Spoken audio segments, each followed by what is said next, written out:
欢迎来到新兴消息频道，请订阅频道，所以大家不要错过当天最热门的新闻。我们今天的时事通讯包括以下内容：王鹤棣白鹿新剧齐扑街，大凤白月引热议。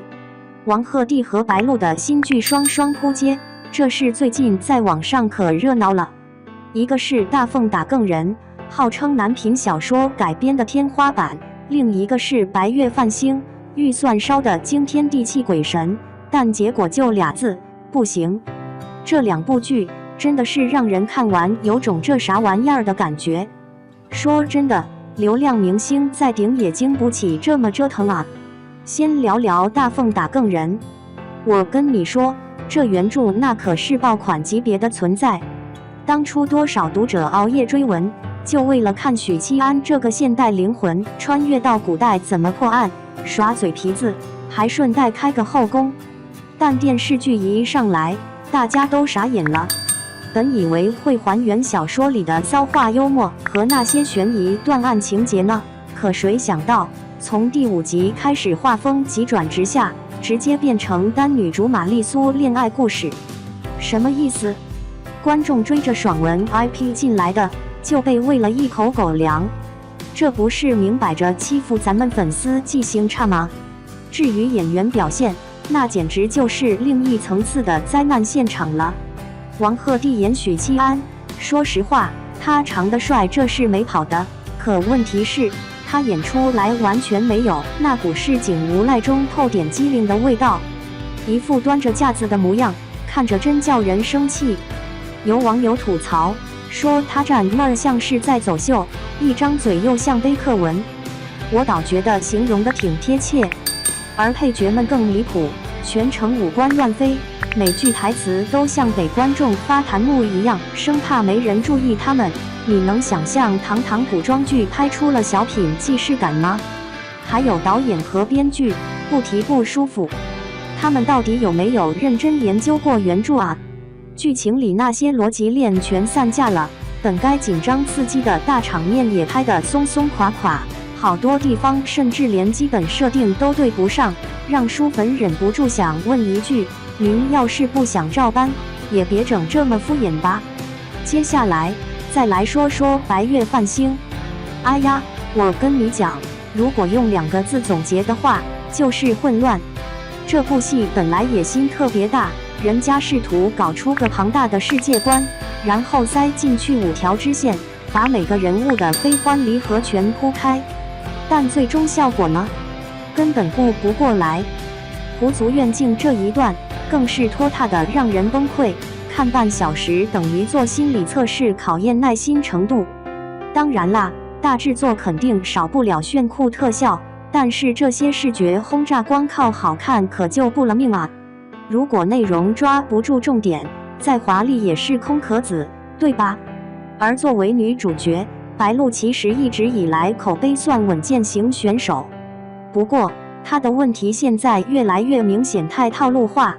从哭戏到肢体动作，她几乎复制粘贴自己之前所有角色，用一种表情包撑完整部戏。这么一弄，她塑造的人物不仅显扁平，还失去了感染力。不知道是不是因为时间安排太满导致精力分散，总之这回他确实翻车翻得彻底。这样看来，2位主演现状就很值得琢磨了。王鹤棣自从东方青苍火了一把之后，资源倒是一茬接一茬，可惜每次播出的作品总缺点啥，要么剧情烂，要么人物立不住。他虽然算流量明星代表之一，但这种只红脸没红作品的发展模式，很容易让路人缘迅速消耗殆尽。而对白鹿而言，周生如故积累起的一波好评，现在已经逐渐被反复横跳式选择所冲淡。今年3部热播剧扎堆上映，却毫无新鲜感可言。白月泛星的滑铁卢更加凸显出他挑战复杂角色时的不够游刃有余。所以问题来了，他们还能继续高歌猛进多久？归根结底，这2部电视剧失败，其实揭示的不仅仅是演员个人的问题，更说明内娱影视行业某些深层矛盾始终没有解决。在过去几年，我们看到很多片方抱着大 IP 加顶流明星这种所谓万能公式试图捞金。然而事实证明，没有扎实内容做基础，一切都是镜花水月。当年凭借稀缺性吃香，如今却因质量参差而被厌弃。这种落差，说到底还是创作思维滞后的体现。可能有人会问，那怎么办才行呢？我的答案很简单，多尊重市场规律呗。如今国内观众早已不是10年前那个随便放点糖就能收买的小年轻群体了，现在大家懂门道，挑剔且理智，所以只有真正拿诚意砸出来的精品才能赢取掌声。另外，对于艺人的培养方式，或许也需要调整一下，与其赶鸭子上架般推新人，不如静下心来帮他们夯实专业素养，这样未来即便遇到寒冬期，也依然可以靠实力硬抗，而非只能躺在短暂辉煌里吃老本。所以咯，无论对片方还是演员来说，是时候重新审视自己的方向盘，朝哪边拧比较靠谱啦。2. 白鹿的演技登上热搜，网友称赞她适合饰演反派角色，你怎么看？最近演员白鹿的演技又上热搜了，真让人感慨，这姑娘的热度真心不一般。到底是实力在吸粉，还是争议满满呢？今天咱们就来聊聊这个事。热度不断攀升，演技的话题也在持续发酵。最近热播的《长月烬明》再次让白鹿成为了大家热议的话题。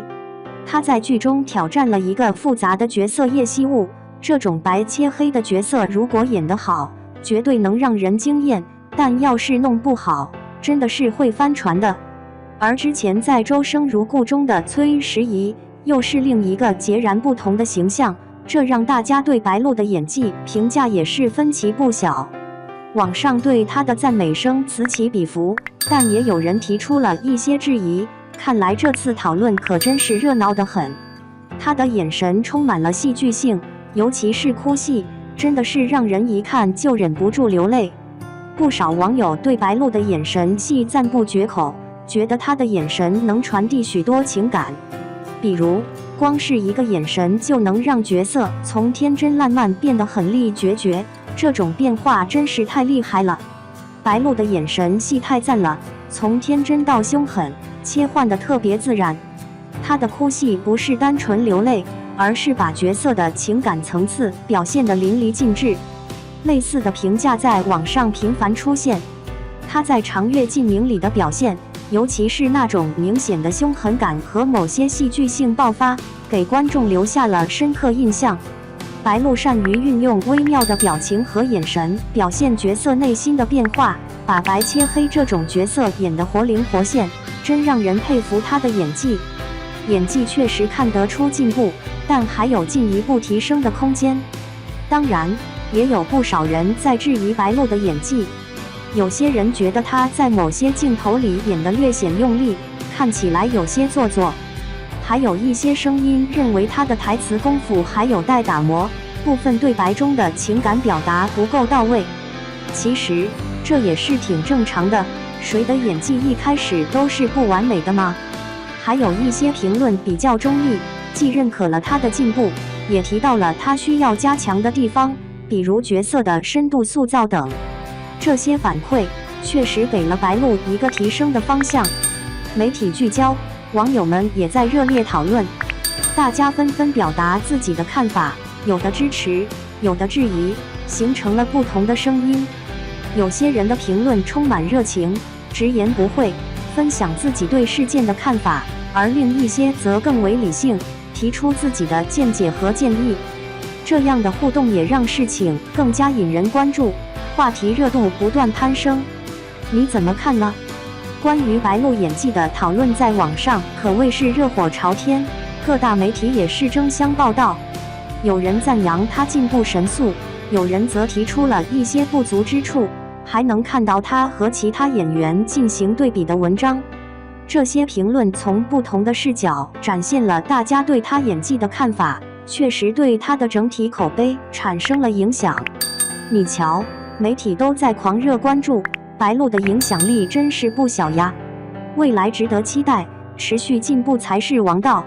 白鹿的演技真的是有了很大飞跃，特别是在眼神和哭戏上表现的那叫一个出色。不过，她还有进一步提高的余地，比如台词的功底和对角色的深层理解。期待她继续加油，磨练自己，给大家带来更多精彩的作品。她年轻有为，未来真让人期待，相信她会不断突破自我，成为更棒的演员。那大家怎么看白鹿的演技呢？欢迎在评论区踊跃留言，大家一起来聊聊吧。